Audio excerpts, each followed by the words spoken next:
কিছু আলোকপাত করবার চেষ্টা করবো ইনশাআল্লাহ বিইذনিল্লাহ। যে টপিকটা নিয়ে আমি কথা বলবো সেটা হচ্ছে the way Quran guides humanity. Quran যেভাবে আমাদেরকে পথ দেখায়, কোরআন যেভাবে আমাদেরকে ইনস্ট্রাকশন দেয়, কিভাবে কোরআন আমাদেরকে গাইড করে, এই টপিকটা নিয়ে কথা বলবো। তো আমি শুরুতেই কালামুল্লাহ মাজিদের একটি আয়াত তেলাওয়াত করেছি যেখানে আল্লাহ তাআলা কোরআনের 4টি ফিচার একসাথে উল্লেখ করেছেন। আল্লাহ তাআলা কোরআনকে এই আয়াতে বলেছেন যে ওয়ানাজ্জালনা আলাইকাল কিতাবা তিবয়ানান লিকুল্লি শাই। নবী হে, আমি আপনার কাছে কোরআনকে পাঠিয়েছি তিবিয়ান। তিবিয়ান মানে হচ্ছে clarification, explanation for all things, সবকিছুর ব্যাখ্যা। কোরআন হচ্ছে সবকিছুর সুস্পষ্ট ব্যাখ্যা, এবং এটা হচ্ছে হুদা। 2 নম্বর ফিচার হচ্ছে কোরআন হচ্ছে হুদা, গাইডেন্স, যেটা আপনাদের এই কনভেনশনের থিমের সাথে প্রাসঙ্গিক, কারণ এবারের কনভেনশনের থিম হচ্ছে আল কোরআন গাইডেন্স ফর হিউম্যানিটি। তো কোরআন 1 নম্বরে হচ্ছে ক্লারিফিকেশন বা এক্সপ্লেনেশন, তারপর কোরআন হচ্ছে গাইডেন্স, এরপর আল্লাহ বলেছেন রাহমা, মার্সি, এবং আয়াতের সবশেষে আল্লাহ বলেছেন যে এটা হচ্ছে বুশরা লিল মুসলিমিন, glad tidings for the believers. তো এই 4টা ফিচারের মধ্যে আমি কোরআন যে হুদা, কোরআন যে গাইডেন্স, এটা নিয়ে কিছু আলোকপাত করবো ইনশাআল্লাহ বিইذনিল্লাহ। আমরা রমাদানের আয়াত সবাই জানি, সূরাতুল বাকারাতে রমাদান নিয়ে যে আয়াতটি এসেছে ওই আয়াতে আল্লাহ তাআলা কোরআনকে গাইডেন্স বলেছেন, শাহরু রমাদানাল্লাযী উনজিলা ফীহিল কুরআন। তারপর কি? হুদাল লিন্নাস, গাইডেন্স ফর হিউম্যানিটি। এবং এই গাইডেন্সটা এটা সবার জন্য। অন্য আয়াতে আল্লাহ তাআলা বলছেন ইন হুয়া ইল্লা যিকরা লিল আলামিন। এই কোরআনটা হচ্ছে রিমাইন্ডার ফর হোল ওয়ার্ল্ড, গোটা বিশ্বের জন্য কোরআনটা হচ্ছে গাইডেন্স বা reminder, including jinnkind and mankind. যদি প্রথম আয়াতে আল্লাহ বলেছিলেন বুশরা লিল মুসলিমিন, কিন্তু এই আয়াতে আমরা দেখলাম যে এটা হচ্ছে যিকরা লিল আলামিন, গোটা বিশ্বের জন্য এটা রিমাইন্ডার, ম্যানকাইন্ডের জন্য রিমাইন্ডার, জিনকাইন্ডের জন্য রিমাইন্ডার। এবং জিনেরা, জিনকাইন্ড, জিন জাতি এটা স্বীকার করেছে যে কোরআন মানুষকে পথ দেখায়, বিশ্ববাসীকে পথ দেখায়। তারা যখন তায়েফে বিষ্ণু ইসা ইসলামের কণ্ঠে সর্বপ্রথম তারা কোরআনিক রিসাইটেশন তারা শুনলো, তারা যেটা বলেছিল আল্লাহ তাআলা সরাসরি কোট করেছেন কোরআনে, সেটা তারা বলেছিল ইন্না সামি'না কুরআনান আজাবা ইয়াহদি ইলা রুশদি ফাআমান্না বিহি, indeed we have heard an amazing Quran and it guides to the right path. আমরা একটা অসাধারণ কোরআন শুনেছি এবং এটা ইয়াহদি ইলা রুশদ, গাইড করে, পথ দেখায় সঠিক রাস্তায়। তো আমরা বুঝতে পারলাম কোরআন হচ্ছে গাইডেন্স, আমাদেরকে পথ দেখায়। কোরআন গাইডেন্স হওয়ার সবচেয়ে বড় কারণ হচ্ছে কোরআন হচ্ছে এই পৃথিবীর সবচাইতে the most interactive and relevant book to human being. সবচাইতে জীবন ঘনিষ্ঠ এবং প্রাসঙ্গিক কিতাব হচ্ছে আল কোরআন। কিতাবটার নাম কি? সবাই বলুন একসাথে, কি নাম? সবচাইতে প্রাসঙ্গিক, জীবন ঘনিষ্ঠ, the most interactive book ever in the world. এর কারণ হচ্ছে এর আগে যত আসমানি কিতাব এসেছিল সবগুলো কিন্তু একবারে নাজিল হয়েছে এট এ টাইমে। তাওরাত মুসা আলাইহিস সালামের উপর একবারে নাজিল হয়ে গিয়েছে একসাথে। ইনজিল ঈসা আলাইহিস সালামের উপর একবারে নাজিল হয়েছে। জাবুর দাউদ আলাইহিস সালামের উপর একবারে নাজিল হয়েছে। কোরআনও কি একবারে নাজিল হয়েছে? হ্যাঁ, একবারে নাজিল হয়েছে না, 23 বছরের 23 ইয়ার্সের লং পিরিয়ড অফ টাইমে একটু একটু করে নাজমান নাজমান হাসবা হাওয়াইজিল বাশার, মানব জাতির প্রয়োজনের তাগিদে, তাই না, প্রেক্ষাপটের আলোকে নাজিল হয়েছে। প্রথম নাজিল হয়েছে মক্কায়, তারপরে মদিনায়, বিভিন্ন জায়গাতে। আপনারা জানেন যে কোরআনের প্রথম আয়াত নাজিল হয়েছে মসজিদুল হারাম থেকে 10 কিলোমিটার উত্তর পূর্ব দিকে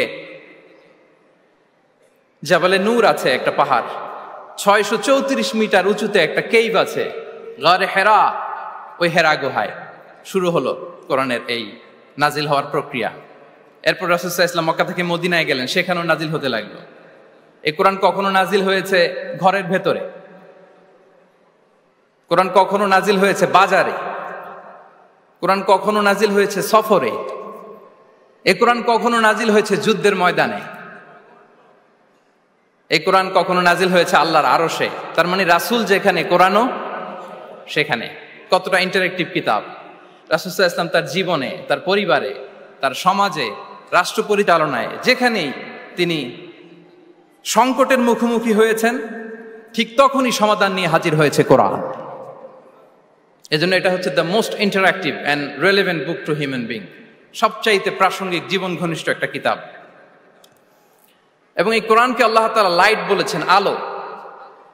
ওয়া আনজালনা ইলাইকুম নূরাম মুবিনা, নবী হে, আপনার কাছে আমি লাইট পাঠিয়েছি। কোরআন এটা আলো, কারণ পথ দেখাতে হলে তো লাইট লাগবে। যেটা আপনাকে পথ দেখাবে তার মধ্যে যদি আলো না থাকে, সে পথ দেখাতে পারবে নাকি? পারবে না। তো কোরআনকে আল্লাহ তাআলা লাইট বলেছেন। এবং কোরআন শুধু নিজেই লাইট নয়, শুধু নিজেই আলো নয়, সে আলোর দিকে নিয়ে যায়। আল্লাহু আকবার। আলিফ লাম রা, কিতাবুন আনজালনাহু ইলাইকা লিতুখরিজান নাসা মিনাল যুলুমাতি ইলান নূর। I've revealed this book unto you, O Muhammad, in order to lead the mankind out of darknesses into the light. অনেকগুলো অন্ধকার থেকে একটি আলোর দিকে, মহাসত্যের দিকে নিয়ে যাওয়ার জন্য আমি কোরআন পাঠিয়েছি। সুবহানাল্লাহ বিহামদি। এবং একটু খেয়াল করে যদি আমরা দেখি যে একটি পুরো জাতি, একটি পুরো গোষ্ঠীর জীবনধারা পাল্টে দিয়েছিল কোরআন, যাদের লেখাপড়া জানা ছিল না, অক্ষর জ্ঞানহীন একটা জাতি, একটা ভূখণ্ডের জীবনধারা পাল্টে দিয়েছে এই কোরআন। কোরআন যেমনি আলো, তার পাশাপাশি কোরআন হচ্ছে ক্রাইটেরিয়ান। কোরআন সত্য এবং মিথ্যার মধ্যে পার্থক্য তৈরি করে দেয়। আপনি কোরআনের লেন্স দিয়ে যদি এই বিশ্বকে পরখ করতে চান, কোরআনের লেন্স দিয়ে যদি এই পৃথিবীকে আপনি পরখ করেন, তাহলে দেখবেন যে কোনটা সত্য কোনটা মিথ্যা আপনার সাথে, আপনার কাছে এটা সুস্পষ্ট হয়ে যাচ্ছে, ঠিক কি না? আল্লাহ তাআলা বলছেন, তাবারাকাল্লাযী নাযালাল ফুরকানা আলা আবদিহি লিয়াকুনা লিল আলামিনা নাযীরা। ফুরকান বলেছেন আল্লাহ তাআলা কোরআনকে এখানে। The criterion, it differentiates between right and wrong. কোরআন পড়লে আপনি বুঝতে পারবেন কোনটা সত্য কোনটা মিথ্যা। এবং সবচাইতে মজার ব্যাপার হচ্ছে, কোরআন হচ্ছে একটা টাইমলেস মিরাকেল। টাইমলেস মিরাকেল, চিরন্তন মুজিজা। এটার কোনো লয় নাই, ক্ষয় নাই। আল্লাহ তাআলার যেমনি লয় নাই, ক্ষয় নাই, কোরআনেরও লয় নাই, ক্ষয় নাই। কারণ কোরআন কিন্তু আল্লাহর ক্রিয়েশন নয়, আল্লাহর সৃষ্টি নয়, এটা কিন্তু আল্লাহর সিফা। আপনারা জানেন তো এটা, কোরআন কিন্তু আল্লাহর সিফা। আল্লাহরও ক্ষয় নাই, কোরআনেরও ক্ষয় নাই। এবং অন্যান্য নবীদেরকে যে কিতাব দেয়া হয়েছে সেটা তাদের হেদায়েতের জন্য, আর সেই কিতাবকে তারা পরিবর্তন করে ফেলেছে। সেই কিতাবগুলোর আদি এবং আসল রূপ কিন্তু অবশিষ্ট নেই। কিন্তু কোরআন শুধু হেদায়েতই নয়, গাইডেন্সই নয়। কোরআন যেমনি হেদায়েত, পাশাপাশি কোরআন হচ্ছে মুজিজা। কোরআনের আছে সংখ্যাতাত্ত্বিক মুজিজা, ভাষা শৈলীর মুজিজা, সায়েন্টিফিক মিরাকেল, মহাবিশ্বের মহাবিশ্বয় মহাগ্রন্থ আল কুরআন আল কারীম অপরিবর্তনীয়। Up until the day of judgement, কিয়ামত পর্যন্ত এটা অপরিবর্তনীয় থাকবে। এই মুজিজা কিয়ামত পর্যন্ত থাকবে। পৃথিবীতে যত নবীকে আল্লাহ তাআলা মুজিজা দিয়েছেন, নবীদেরও বিদায় হয়েছে, মুজিজারও বিদায় হয়েছে। নবীরা চলে গিয়েছেন, সাথে সাথে মুজিজাও চলে গিয়েছে। আল্লাহ নবী দাউদ আলাইহিস সালামকে আল্লাহ মুজিজা দিয়েছিলেন। তিনি লোহা ধরলে লোহা গলে নরম হয়ে যেত, উনি এটা দিয়ে আর্মর বানাতেন, যুদ্ধাস্ত্র বানাতেন। ওয়া আলান্না লাহুল হাদিদ। কিন্তু দাউদ আলাইহিস সালামের ইন্তেকালের পরে কেউ আর এটা রিপিটেশন করে দেখাতে পারেনি, এমনটা হয়নি আর তার উম্মতের মধ্যে।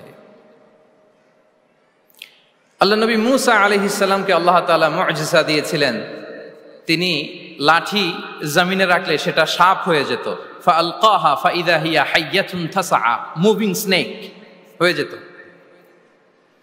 কিন্তু মূসা আলাইহিস সালামের ইন্তেকালের পরে কেউ আর ওই লাঠি দিয়ে মুভিং স্নেক বানাতে পারে নি। বনি ইসরাইলের কাছে কিন্তু ওই লাঠিটা ছিল, আপনারা জানেন। বনি ইসরাইলের কাছে একটা তাবুত ছিল, উডেন বক্স, ওটার মধ্যে বাকিয়াতুম মিম্মা তারাকা আলু মূসা ওয়া আলু হারুন, মূসা আলাইহিস সালামের ব্যবহৃত পাগড়ি, জুব্বা, আর ওই লাঠি, হারুন আলাইহিস সালামের পাগড়ি, জুব্বা, এগুলো ছিল। তার মানে মূসা আলাইহিস সালামের ইন্তেকালের পরে যে লাঠি দিয়ে মূসা আলাইহিস সালাম সাপ বানাতেন, ওই লাঠি ছিল, কিন্তু সেই লাঠি দিয়ে আর কেউ কোনোদিন সাপ বানিয়ে দেখাতে পারে নি। আল্লাহ নবী ঈসা আলাইহিস সালামকে আল্লাহ তাআলা আরো মাইন্ড ব্লোয়িং মুজিজা দিয়েছিলেন, ওয়া উবরিউল আকমাহা ওয়াল আবরাসা ওয়া উহিল মাউতা বিইذনিল্লাহ। শ্বেত রোগী ধবল রোগীর গায়ে হাত বুলিয়ে দিলে রোগ ভালো হয়ে যেত। অন্ধ ব্যক্তির চোখে টাচ করে দিলে সে দৃষ্টিশক্তি ফিরে পেত। মৃত ব্যক্তিকে আল্লাহ নবী ঈসা আলাইহিস সালাম কুম বিইذনিল্লাহ বলার সাথে সাথে মৃত ব্যক্তি জীবিত হয়ে যেত। কিন্তু এই নবী আলাইহিমুস সালামদের বিদায় যখন ঘটেছে, সাথে সাথে তাদের মুআজিজারও বিদায় হয়েছে। কিন্তু বিশ্বনবী সাল্লাল্লাহু আলাইহি ওয়াসাল্লামের উপর নাজিল হওয়া এই মহাবিশ্বের মহাবিশ্বয় মহাগ্রন্থ আল কোরআন, আল্লাহ নবী ইন্তেকাল করেছেন, তিনি আমাদের থেকে বিদায় নিয়েছেন। কিন্তু কোরআন কি বিদায় নিয়েছে? আওয়াজ করে সবাই বলতে হবে, কোরআন কি বিদায় নিয়েছে? কিয়ামত পর্যন্ত থাকবে। বিষ্ণু ইসা ইসলাম একটা আয়াত যেভাবে পড়তেন আমরা ঠিক হুবহু ওইভাবে পড়ি। বিষ্ণু ইসা ইসলাম একটা শব্দ ১৫০০ বছর আগে যেভাবে উচ্চারণ করতেন আমরা ঠিক ওইভাবে করি। এখানে অনেক কারীরা সুন্দর কণ্ঠে কোরআন তেলাওয়াত করেছে না? বিষ্ণু ইসা ইসলাম যেমনটা করেছেন তারাও ঠিক তেমনটা করেছে। বিষ্ণুনবী যে অক্ষরের উপর জবর দিয়ে পড়েছেন আমরা জবর দিয়ে পড়ি, জেড দিয়ে পড়েছেন জেড দিয়ে পড়ি।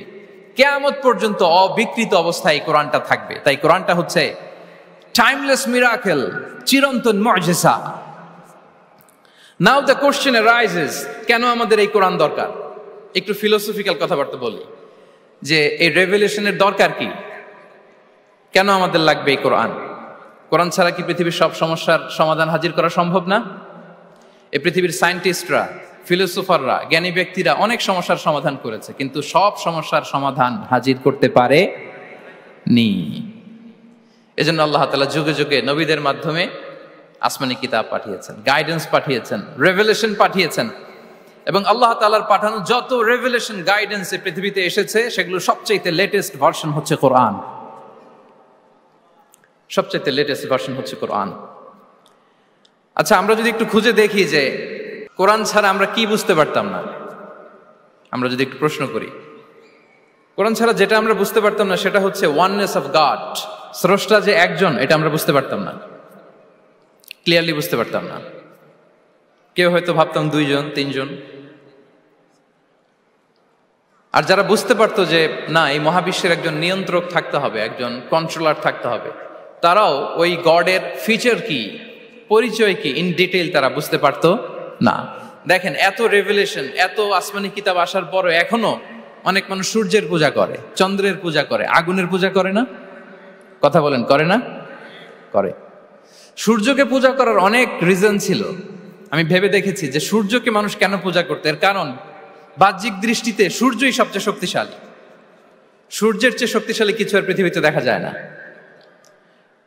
আর সূর্যের আলো ছাড়া পৃথিবীতে কেউ বাঁচেও না। মানুষের যে হার্ট অ্যাটাক করে, স্ট্রোক করে, বা আমাদের মুরব্বীদের অনেকের যে পায়ে ব্যথা, কোমরে ব্যথা, এটা কিন্তু রাতে বেশি হয়, জানেন? রাতের সাথে রোগের একটা সম্পর্ক আছে। এর কারণ রাতের বেলায় সূর্যের আলো নাই, ফলে মানুষ অসুস্থ হয় বেশি। এই কারণে প্রাচীনকাল থেকে মানুষ সূর্যের পূজা করত। আল্লাহ নবী ইব্রাহিম আলাইহিস সালাম, উনিও প্রথমে ভেবেছিলেন তারাই কি আমার রব, চাঁদই কি আমার রব, সূর্যই কি আমার রব। ভাবতে ভাবতে তিনি মহাসত্যের সন্ধান পেয়েছেন। তো এটা আমরা উদ্ধার করতে পারতাম না যে আসলে আমাদের স্রষ্টা কে। আর আমাদের মধ্যে যারা চিন্তাশীল তারা হয়তো আমরা ভেবে একটা কুল কিনারা করতে পারতাম যে না, একজন স্রষ্টা থাকতেই হয়, না থাকলে কেমন করে হয়, কেউ না কেউ আছেন। কিন্তু তিনি যে ক্ষমাশীল, অনেক পাপ করে ক্ষমা চাইলে যে তিনি ক্ষমা করে দেয়, এটা আমাদের জানা থাকতো না, ঠিক কিনা? তিনি যে মহাজ্ঞানী, মনে মনেও যেটা ভাবি এটা উনি ধরে ফেলেন, এটা আমরা বুঝতাম না। ৯৯টা সুন্দর সুন্দর নাম দিয়ে আল্লাহ তাআলা তার পরিচয় দিয়েছেন, এত ডিটেইল, এত নিখুঁত, এত জোরালো ভাবে। ওয়াননেস অফ গডের যে কনসেপ্ট, এটা রেভেলেশন না আসলে, কোরআনিক গাইডেন্স না আসলে আমরা বুঝতে পারতাম না। আর আমরা কি বুঝতে পারতাম না? আমাদের এই পৃথিবীতে আসার কারণ কি, আমাদের পারপাস অফ লাইফ কি, এটা আমরা উদ্ধার করতে পারতাম না। ভবঘুরের মতো ঘুরে বেড়াতাম, খেতাম, কাজ করতাম, পৃথিবী আবাদ করতাম, ডেভেলপমেন্ট হতো, উন্নতি হতো, কিন্তু আসলে পারপাস অফ লাইফ কি এটা আমরা উদ্ধার করতে পারতাম না। কোরআন এটা আমাদেরকে ক্লিয়ার করেছে, ওমা খালাকাতুল জিন্না ওয়াল ইনসা ইল্লা লিয়াবুদুন। আমাদের পারপাস অফ লাইফ হচ্ছে slavery. We all are the slave of Allah. দাসত্বের জন্য আমরা তৈরি হয়েছি। আর most interestingly, life after death, এটার ব্যাপারে আমাদের ক্লিয়ার কাট কোনো ধারণা থাকতো না। এই যে আমরা এখন বাই সিকোয়েন্স জানি যে আমরা মারা যাব, এরপরে কবরের আযাব, এরপরে আল্লাহর সুপ্রিম কোর্টের কাঠ গড়ায় আমাদেরকে দাঁড়াতে হবে, এরপরে হয় জান্নাত নয় জাহান্নাম, এবং সেটা আজীবন চিরকালের জন্য। In detail life after death সম্পর্কে আমাদের নিজেরা চিন্তা গবেষণা রিসার্চ করে কি এটা জানা সম্ভব ছিল? বলেন, কথা বলেন, কথা বলেন। জানা সম্ভব ছিল না। কোরআন মৃত্যুর পরের জীবনকে নিশ্চিত করেছে, এবং এই যে লাইফ আফটার ডেথ, মৃত্যুর পরের জীবন আসলে আমাদেরকে হোপফুল করে, আশাবাদী করে। কারণ আমরা বিশ্বাস করি আমাদের হারানোর কিছু নাই। আমরা যদি কাউকে হারাই সাময়িক কষ্ট পাই, কিন্তু আমরা জানি আমাদের আবার দেখা হবে। এই যে আমরা কিছুদিন আগে আমাদের প্রিয় আল্লামাকে হারিয়েছি, ঠিক কিনা? কিন্তু আমরা এই ভেবে বুকে আশা বেঁধে রাখি যে আমরা এই দুনিয়াতে তাকে মিস করেছি, কিয়ামতের ময়দানে আল্লাহর জান্নাতে এই কোরআনের বুলবুলির কণ্ঠে আমরা আবার কোরআন শুনতে পাবো। সাময়িক বিচ্ছেদের কিছু তো নাই। আমার আব্বাকে হারিয়েছি, আম্মাকে হারিয়েছি, বন্ধুকে হারিয়েছি, টিচারকে হারিয়েছি, আমি পাবো, তাদেরকে পাবো, হারাচ্ছি না। এই বিচ্ছেদ সাময়িক। এবং আখিরাত আসলে থাকতেই হবে। অন্যান্য অনেক ধর্ম আখিরাতের ব্যাপারে বলে, কিন্তু ইসলামের মতো এত ইন ডিটেইল নিখুঁত ভাবে বলতে পারেনি। পুনর্জন্মবাদের কথা আপনারা শুনেছেন, ভালো করলে ভালো হয়ে আবার আরেক জন্মে আসবো, খারাপ করলে কুকুর হয়ে জন্মাবো, হ্যাঁ, বিড়াল হয়ে জন্মাবো, এরকম কথা অনেক ধর্ম বলে। কিন্তু ইসলাম এত সুন্দরভাবে দ্য কনসেপ্ট অফ আখিরা আমাদের সামনে হাজির করেছে। আল্লাহু আকবার। এটা হিউম্যান ব্রেইন দিয়ে ওই ব্যাপারে আমাদের কোনো কিছুই জানার সুযোগ ছিল যদি আল্লাহ তাআলা কোরআনিক গাইডেন্স না পাঠাতেন। এবং আখিরাত আসলে থাকতেই হবে।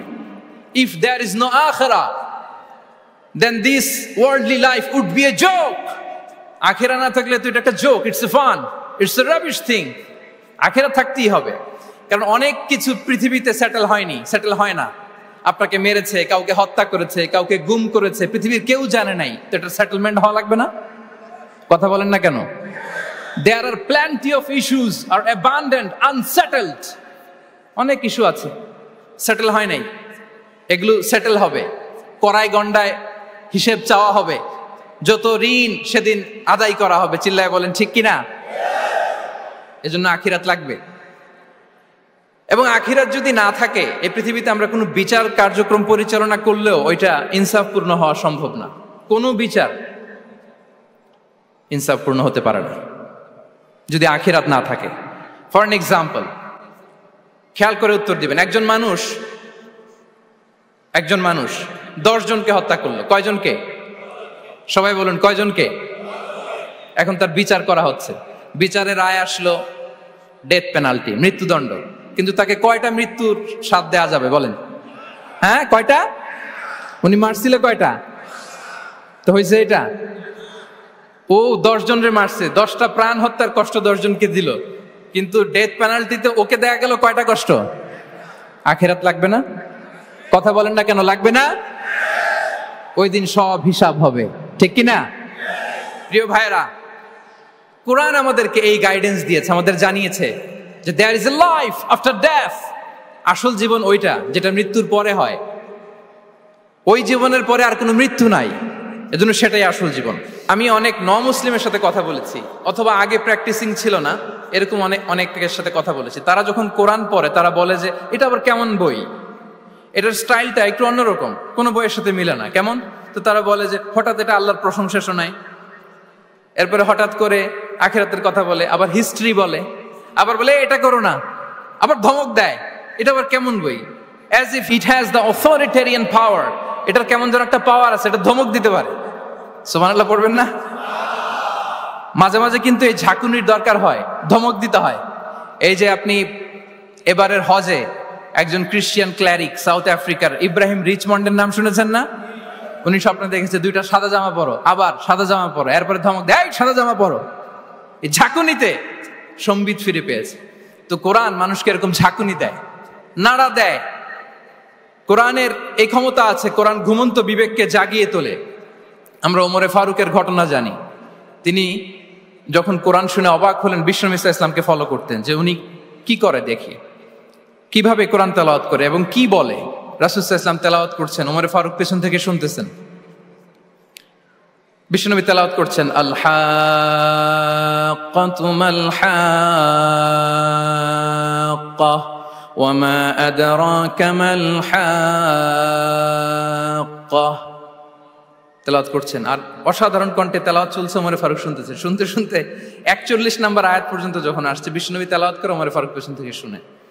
তো ওমর ফারুক ভাবতেছেন ঘটনা কি, মোহাম্মদ তো কারো কাছে পড়েও নাই, শিখেও নাই, এত চমৎকার কাব্য প্রতিভা তার মধ্যে আসলো কিভাবে, কিভাবে মিলাই মিলাই বলতেছে। তখন বিশ্বনবী তেলাওয়াত করছিলেন, ওমা হুয়া বিকাউলি শাইরিন খলিলাম মা তুমিনুন। এই আয়াতের অর্থ হচ্ছে এটা কোনো কবির কথা নয়, খুব অল্প সংখ্যক লোকই তোমরা ঈমান আনো। অবাক হলেন, ঘটনা কি, আমি যে এটা ভাবতেছি মোহাম্মদ বুঝলো কেমনে? বিশ্বনবী তো তেলাওয়াত করতেছেন প্রাণবন্ত কণ্ঠে। তো মোহাম্মদ কি গণক হয়ে গেল নাকি? মানুষের ভেতরে কি চলে সে গণনা করে বলে দেয়, তা না হলে বুঝলো কি করে? সুবহানাল্লাহ। কোইন্সিডেন্টলি এর পরের আয়াতটাই ছিল ওয়ালা বিকাউলি কাহিনিন খলিলাম মা তাযাক্কারুন। না, এটা কোনো গণকের গণনা নয়, খুব অল্প সংখ্যক লোকই তোমরা উপদেশ গ্রহণ করো। সে তো অবাক, এটা কবিতাও না, এটা গণনাও না, এটা কি? পরের আয়াত ছিল তানজিলুম মির রাব্বিল আলামিন, এটা জগৎ সমূহের রব আল্লাহ তাআলার পক্ষ থেকে নাজিল হয়েছে। সুবহানাল্লাহ। আর একটা ঝাঁকুনি খেলেন। এজন্য এই ঘটনাটাকে আমি এভাবে বলি যে সূরা হাক্কা দিয়ে আল্লাহ তাআলা ওমর ফারুকের হৃদয়ে একটা ধাক্কা মেরেছেন। ওই ধাক্কায় উনি কালিমা পড়ে মুসলমান হয়ে গিয়েছেন। তাহলে কোরআনের এই পাওয়ার আছে। কোরআন নানা উপমা দিয়ে, মাসাল দিয়ে আমাদের কাছে গাইডেন্স হাজির করে যেন আমরা বুঝতে পারি। মাঝে মাঝে কনভারসেশন দিয়ে গাইডেন্স হাজির করে। আপনারা সাইয়েদনা ইব্রাহিম আলাইহিস সালামের ঘটনা জানেন। ওনাকে শিকল দিয়ে বেঁধে নমরুদের রয়্যাল প্যালেসে আনা হলো। নমরুদ বলল, ইব্রাহিম কাকে মানো? আল্লাহকে মানি। কোন আল্লাহ? রব্বি আল্লাযী ইউহয়ী ওয়া ইউমীত, এমন রবকে মানি যে জীবন দেয় মরণ দেয়। নমরুদ বলে, আমি তো এটা করি, আমার কাজই তো এটা, আমি জীবন দেই মৃত্যু দেই, তুমি আবার আরেকজনকে কোথায় খুঁজে পেলা যে জীবন দেয় মৃত্যু দেয়? তো জেলখানা থেকে ফাঁসির দণ্ডপ্রাপ্ত দুজন আসামিকে ডেকে আনা হলো। একজনকে বলা হলো শিরোচ্ছেদ করা হলো, আরেকজনকে বলা হলো শিরোচ্ছেদ করতে যাবে, বলে স্টপ, থামো, ওকে ছেড়ে দাও, ওকে আমি জীবন দিলাম। ইব্রাহিম দেখো, একজনকে জীবন দিলাম, একজনকে মৃত্যু দিলাম। ইব্রাহিম আলাইহিস সালাম বললেন, ফাইন্নাল্লাহা ইয়াতি বিশ-শামসি মিনাল মাশরিকি ফাআতি বিহা মিনাল মাগরিব ফাবুহিতাল্লাযী কাফার। নমরুদ, বুঝলাম একজনকে তুমি জীবন দিলা, মৃত্যু দিলা, এটা তুমি করতে পারো, জীবন দাও মৃত্যু দাও, কিন্তু আল্লাহ তাআলা প্রতিদিন উষা লগ্নে পূর্ব দিগন্ত থেকে সূর্য উঠান, গোধূলি লগ্নে তিনি পশ্চিম দিগন্তে সূর্য ডোবান। নমরুদ, তোমার যদি ক্ষমতা থাকে তুমি সূর্যকে পশ্চিম দিক থেকে উঠিয়ে পূর্ব দিকে একটু নামাও। ফাবুহিতাল্লাযী কাফার। নমরুদ সে স্পিচলেস হয়ে গিয়েছে, ডামস্ট্রাক হয়ে গিয়েছে, পারে নাই। সুবহানাল্লাহ বিহামদি। এই যে আমরা বিভিন্ন বইয়ে কনভারসেশন পড়ি, হেওয়ার পড়ি, এগুলো সব কোরআন থেকে কপি করা। সুবহানাল্লাহ বিহামদি। কোরআনে এরকম কনভারসেশনের মাধ্যমে আমাদেরকে শিখিয়েছে, ঐতিহাসিক ঘটনার মাধ্যমে আমাদেরকে শিখিয়েছে। কোরআনিক দুই একটা গাইডেন্স বলে আমি শেষ করছি। কোরআনের একটা পাওয়ারফুল গাইডেন্স হচ্ছে আমাদের জন্য যে কোরআন আমাদেরকে খলিফা বানিয়েছে। কি বানিয়েছে প্রিয় ভাইরা? সবাই বলুন, খলিফা বানিয়েছে। কি বানিয়েছে? খলিফা। আমরা খলিফা বলতে অনেকে ভাইস জেনারেল, প্রতিনিধি এরকম বলি, আসলে খলিফা মানে ইনচার্জ। আল্লাহ বলেছেন, ইন্নী জাইলুন ফিল আরদি খলিফা, I am gonna appoint a successive human authority on earth. আমি জমিনে তোমাদেরকে ইনচার্জ বানাচ্ছি। ইনচার্জ মানে এই পৃথিবীর দেখভাল করার দায়িত্ব আমাদের, পৃথিবীর ভালো মন্দ দেখার দায়িত্ব আমাদের। আপনি চাইলেই লিটারিং করতে পারবেন না, যেখানে সেখানে প্লাস্টিক ফেলতে পারবেন না, চাইলেই বনায়ন ধ্বংস করতে পারবেন না, পাহাড় কাটতে পারবেন না, ওশেন গুলাতে ডাম্পিং করতে পারবেন না। এই যে এখন আপনার উত্তর মেরুতে দক্ষিণ মেরুতে বরফ গলে সি লেভেল বেড়ে যাচ্ছে, জানেন না আপনারা? যুক্তরাষ্ট্রের মানুষ তো অনেক সচেতন, আপনারা তো এগুলো ভালো জানার কথা। এই যে ক্লাইমেট চেঞ্জের কথা আমরা বলি, জলবায়ু পরিবর্তনের ব্যাপারে পৃথিবীর মোরলরা তারা হয়রান পেরেশান, কি করবে? সাগরের পানি বেড়ে যাচ্ছে, পৃথিবীর তাপমাত্রা বেড়ে যাচ্ছে। আজ থেকে 30 বছর পরে মালদ্বীপ উইল বি ডিসঅ্যাপিয়ার কমপ্লিটলি। আজ থেকে 30 বছর পরে মালদ্বীপ আর থাকবে না। এন্টায়ার কান্ট্রি ওরা কোথায় শিফট করবে, ল্যান্ড খুঁজতেছে। আল্লাহু আকবার। তাহলে এটা আমাদের দায়িত্ব। আমরা চাইলেই পৃথিবীর তাপমাত্রাকে উষ্ণ বানাতে পারি না, চাইলেই বন ধ্বংস করে দিতে পারি না, চাইলেই পৃথিবীর পরিবেশ নষ্ট করতে পারি না। It's our responsibility to keep this planet inhabitable. এই পৃথিবীকে আমাদের বাসযোগ্য করে রাখতে হবে। এটা হচ্ছে খলিফা, কোরআনিক গাইডেন্স। আল্লাহু আকবার। কোরআন আমাদেরকে knowledge, research, innovation, scientific and technological অ্যাডভান্সমেন্টের ব্যাপারে উৎসাহিত করে। ইকরা বিসমি রাব্বিকাল্লাযী খালাক, read in the name of your lord who has created. পড়ো তোমার প্রভুর নামে যিনি শিখিয়েছেন। পড়ো বলতে শুধু ওই পড়া না, আপনি গবেষণা করবেন, আপনি ইনোভেশন করবেন। নিউজে দেখেছিলাম যে ভারতে মানুষ বই পড়ে পড়ে একটা নীরব বিপ্লব করে ফেলেছে ভারতে। এটা তো মুসলিম কান্ট্রিগুলো আগে করার কথা। আরব বিশ্বে তারা একটা কথা বলে যে আমরা হচ্ছে নাহনু উম্মাতু ইকরা, আমরা হচ্ছি উম্মাতু ইকরা। আমরা এমন জাতি যে জাতির প্রথম কথাই ছিল কি? ইকরা, পড়ো, রিসার্চ করো, গবেষণা করো। আমাদের ক্লাসিক স্কলাররা তারা এটা করতেন। আমাদের আল বিরুনি ছিল, আল কিন্দি ছিল, জাবির ইবনে হাইয়ান ছিল, খাওয়ারিজমি ছিল। তারা গোটা বিশ্বকে চ্যালেঞ্জ করেছেন, তারা দেখিয়ে গিয়েছেন। এখন এটা এই নলেজ ট্রান্সফার করে ওয়েস্টের কাছে এসেছে, খুব ভালো, আবার আমাদের কাছে যাবে, আমরা শেয়ার করবো এটা। তো এই কোরআন নলেজ সিকিং এর ব্যাপারে, রিসার্চের ব্যাপারে, ইনোভেশনের ব্যাপারে আমাদেরকে উৎসাহিত করেছে। কোরআন মানুষকে মানুষ হিসেবে কনসিডার করতে বলে, মানুষকে মানুষ হিসেবে কনসিডার করতে বলে। কোরআন বলে মানুষে মানুষে ভাই ভাই। আপনারা শুনেছেন যে কাতারে যে ফিফা ওয়ার্ল্ড কাপটা হলো, একটা আয়াত তেলাওয়াত করে তারা ওয়ার্ল্ড কাপটার ইনগ্রেশন প্রোগ্রাম করেছে। আপনারা জানেন আয়াতটা কি ছিল? হ্যাঁ, ইয়া আইয়ুহান নাসু ইন্না খালাকনাকুম মিন যাকারিন ওয়া উনসা ওয়া জাআলনাকুম শুউবান ওয়া খাবাইলা লিতাআরাফু। সুবহানাল্লাহ, কত পাওয়ারফুল মেসেজ। কোরআনিক গাইডেন্স আমাদেরকে কি শিখায় দেখেন। এই আয়াতটা addressed the entire human being regardless the colours, languages, এথনিসিটিস, সবাইকে বলেছে যে তোমাদের রুট এক, আমরা সবাই এক। ফ্রম অ্যাডাম এন্ড ইভ, আদম আলাইহিস সালাম, হাওয়া আলাইহিস সালাম, এখান থেকে আমরা এসেছি। আস্তে আস্তে আস্তে আস্তে এই হিউম্যান জেনারেশন। তো কোরআন আমাদেরকে মানুষে ভাই হিসেবে কনসিডার করতে বলে। সম্মানিত ভাইরা, সর্বশেষ কথা হচ্ছে কোরআন যে গাইডেন্স আমাদের জন্য হাজির করে, এটা হচ্ছে the most upright guidance, the straightforward guidance. ইন্না হাযাল কুরআনা ইয়াহদি লিল্লাতী হিয়া আকওয়াম। এটা যে পথ দেখায়, এটা সিরাতুল মুস্তাকিম, এটা দ্য মোস্ট আপরাইট পাথ, এটা স্ট্রেইট ফরওয়ার্ড পাথ। আমরা যেন সেই সিরাতুল মুস্তাকিমের পথে থাকি, আমরা যেন কোরআনের সাথে নিজেদের সম্পর্ককে আরো মজবুত করি। আল কোরআন দ্য গাইডেন্স ফর হিউম্যানিটি। এই কনভেনশন তখনই সার্থক হবে যখন আমরা শপথ নিতে পারবো যে আমরা কোরআনের সাথে সম্পর্ক, অ্যাটাচমেন্ট, এটা আরো গভীর থেকে গভীরতর করব। কারণ কোরআন আমাদেরকে শুদ্ধাচার শিখায়, এটা হচ্ছে লাইফ ম্যানুয়াল। কোরআন আমাদেরকে সঠিক জীবন দর্শন শিখায়। তাই প্রিয় ভাই এবং বোনেরা, আসুন কোরআনের সাথে আমরা আমাদের সম্পর্ককে আরো গভীর থেকে গভীরতর করি। কারণ কোরআনের সাথে সম্পর্ক গভীর করার মধ্যেই রয়েছে আমাদের আলোক স্নাত মুক্তি। আল্লাহ তাআলা আমাদের সবাইকে কথাগুলো বোঝার ও আমল করার তৌফিক দান করুক। হাযা মা ইনদি ওয়াল ইলম।